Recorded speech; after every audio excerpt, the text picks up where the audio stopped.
சோபகிருது வருடம் பங்குனி மாதம். இந்த பங்குனி மாதத்துடைய ராசி பலன்களை பற்றி பார்ப்போம். அன்பு கடகராசி நேயர்களே, இந்த கடகராசி என்பவர்களுக்கு இந்த பங்குனி மாதம் யோகத்தையும் பாக்கியத்தையும் பலத்தையும் தருமா? இப்போ கடகராசி என்பவர்களுக்கு இந்த பங்குனி மாதம் நல்ல ஒரு பலனை தரக்கூடிய மாதமாக தான் அமைய இருக்கிறது. காரணம் என்னென்னா, லக்னத்திற்கு 4ஆம் அதிபதியாக வரக்கூடிய சுக்கிர பகவான், 4ஆம் இடம் என்பது சுகஸ்தானம். இந்த சுகஸ்தானம் அதிபதியாக இருக்கக்கூடியவர் யார்? சுக்கிரன்.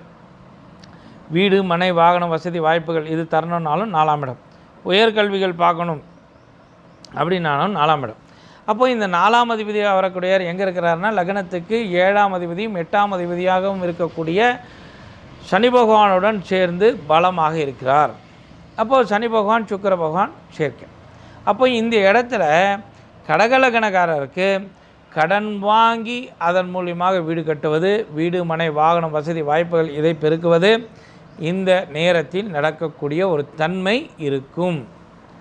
அப்போது கடகலக்கணக்காரருக்கு அஷ்டமத்தில் சனி பகவான் சார் கஷ்டத்தை கொடுப்பார். கண்டிப்பாக அஷ்டமத்தில் இருக்கக்கூடிய சனி பகவான் கஷ்டத்தை கொடுப்பார், இல்லைன்னு நான் சொல்லலை. அந்த கஷ்டம் எப்படி இருக்கும் தெரிஞ்சுக்கணும் இல்லையா? வீடு வாங்கலாம், மனை வாங்கலாம், அதற்காக கடன் வாங்கலாம், கடன் வாங்கி வீடு கட்டுவதும், கடன் வாங்கி வீடு வாங்குவதும், கடன் வாங்கி மனை வாங்குவதும் இதெல்லாம் நடக்கும். இப்போ இதுக்கு கடனை கட்டுறோம் பாருங்கள், ரீபே பண்ணுறோம் பாருங்கள், அதை பண்ண முடியாத ஒரு தவிக்கும். இது அந்த காலகட்டத்தில் நடக்கும். அப்போது இந்த கடன் வாங்கி அதை கட்ட முடியாத கஷ்டப்படுறது. சார் கடன் வாங்கினேன் சார், என்னால் கட்ட முடியல, நான் வீடு விற்றுட்டேன். அந்த நேரம்தான் நமக்கு ஒரு சோதனை தரக்கூடியது. அந்த நேரத்தை பல்ல கடிச்சு எப்படியாவது கட்டணும். அந்த கடன்காரருக்கு பதில் சொல்லணும். இறைவன் தான் அதை செஞ்சான், இறைவன் தான் செய்ய வச்சான், நாம் எதுவுமே செய்யலை அப்படின்னும் போது, அதாவது சனி பகவானுடைய காரகம் என்ன நடக்கும் அப்படின்னா, மண்மேல் போட்ட பணத்தை அவர் தொடமாட்டார். இப்போ நீங்கள் ஒரு மண் வாங்கிட்டீங்க, பூமி பலம் வாங்கிட்டீங்க, ஒரு வீடு, மனை, வாகனம், வசதி, வாய்ப்புகள் வாங்கிட்டீங்க. அதனால் அவர் அந்த இடத்தில் இருந்து அந்த இடத்தை உங்களிடமிருந்து பறிக்க மாட்டார். ரொம்ப அற்புதமான ஒரு சனி பகவான், நல்ல விசேஷமான பலனை தரக்கூடியவர். அதாவது சொந்தத்தை பற்றியும் சுற்றத்தை பற்றியும் தெரிந்து கொள்ள அற்புத பலனை தரக்கூடியவர் தான் சனி பகவான். அதாவது ஒருத்தருக்கு கஷ்டம் வரக்கூடிய காலகட்டத்தில் தான் ஒரு சுற்றத்தார் பற்றி தெரிஞ்சுக்க முடியும். கஷ்டம் இல்லாத நேரத்தில் சுற்றத்தார் எப்படி இருப்பாங்கன்னா, வேடந்தாங்கல் பரம்பரை, அதாவது எல்லாருமே அந்த வந்து சூழ்ந்து நிற்பாங்க. ஒருத்தருக்கு கஷ்டம்னு வரும்போது பார்த்திங்கன்னா, வேடந்தாங்கல் பறவை அந்த நீர் வத்தின உடனே அடுத்த செகண்டே எல்லா பறவையும் ஓடிடுது பாருங்கள். அந்த மாதிரி சுற்றத்தார் ஓடிவிட்டால் அவர்கள் உண்மையான சுற்றம் இல்லை. அதனால் சனி பகவான் இதை யார் உண்மையானவர்கள் யார் பொய்யானவர்கள் என்பதை பற்றியெல்லாம் சிறப்பாக எடுத்து கூறக்கூடிய ஒரு அதிகாரி தான் சனி பகவான். ஒரு அற்புத பலனை தரும் பாருங்கள் அவருடைய ஆட்சி காலகட்டத்தில். ஒவ்வொருத்தரை பற்றியும் நம்ம தெரிஞ்சுக்கக்கூடிய அதிகாரங்கள் இருக்கும்.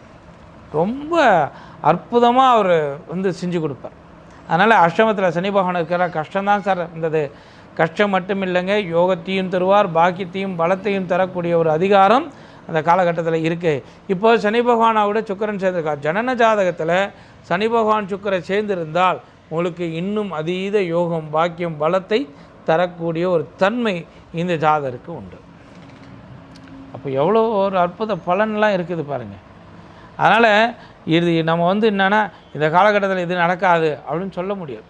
கடகலக்கணக்காரருக்கு திருமணமாகாத இருந்த ஆண்கள் இருந்தால், கண்டிப்பாக கடகலக்கணமாக இருக்கிறேன், கடகராசியாக இருக்கிறேன், திருமணமாகாத ஆண்களாக இருந்தால் கண்டிப்பாக இந்த காலகட்டத்தில் திருமண யோகத்தை, பாக்கியத்தை, பலத்தை தரக்கூடிய ஒரு தன்மை வந்துவிடும். அப்போ திருமணமாகாத, ஏன்னா லக்னத்துக்கு 4ஆம் அதிபதியாக வரக்கூடிய, லக்னத்துக்கு லாபாதிபதியாக வரக்கூடிய சுக்கிர பகவான் எங்கே நிற்கிறாருன்னா, சனி பகவான் சூரிய சேர்க்கை, சனி பகவான் சுக்கிர சேர்க்கை, பலமான ஒரு அதாவது ஒரு பலமான ஒரு வாழ்க்கையை தரக்கூடியவர் தான் சனி பகவான். யோகத்தை தரக்கூடிய சனி பகவான். எப்பயுமே நம்ம என்ன பண்ணுவோம், திட்டணும் அப்படின்னு மனசில் நினச்சிட்டோம்னா, யாரை பற்றி திட்டோம்னா முதல்ல எடுத்தோடனே சனி பகவானை பற்றி தான் நமக்கு வார்த்தை வரும். அது தவறான விஷயம். சனி பகவான் என்பவர் யோகாதிபதி, பாக்கியம். ஒரு ஜாதகத்திலும் அவர் சனி பகவான் இல்லைன்னா கர்மாவே இல்லை. அப்போ எனக்கு கர்மாவே இல்லை அப்படின்னா இந்த பூமிக்கே நம்ம வந்திருக்க மாட்டோம். அப்போ இந்த பூமிக்கு வந்துட்டோம் அப்படின்னா இப்போ கர்மா இருக்குது. அப்போ அந்த சனி பகவானுடைய ஆட்சி நமக்கு பாக்கியத்தை பலத்தை தந்தால் மட்டுமே நமக்கு யோகமும் பாக்கியம் கூடக்கூடியதாக இருக்கும். அதனால் நேயர்களே, இந்த காலகட்டத்தில் உங்களுக்கு என்ன வேணும் அப்படின்னா, அற்புத பலன் நமக்கு அனுபவிக்கணும் அப்படின்னா நீங்கள் பெருமாளுடைய வழிபாடும் தாயாருடைய வழிபாடும் மேற்கொள்ள வேண்டும்.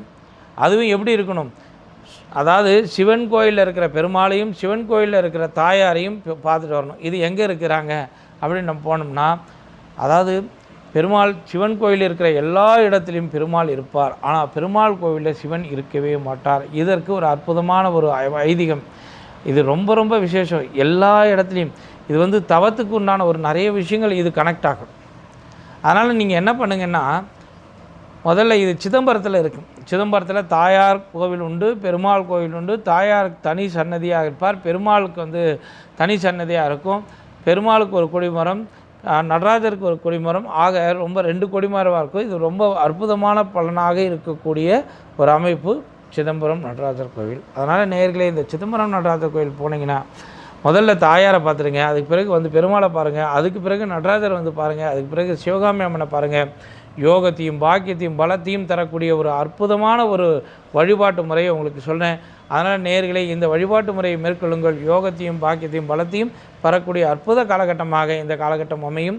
ஒரு துளி ஐயம் கூடவில்லை. இந்த கடகராசி என்பவர்களுக்கு யோகம் பாக்கியம் காத்து கொண்டிருக்கிறது. அதனால் இந்த பரிகாரத்தை பண்ணிட்டு வாங்க. யோகம் பாக்கியம் உங்களுக்காகவே இருக்கும்.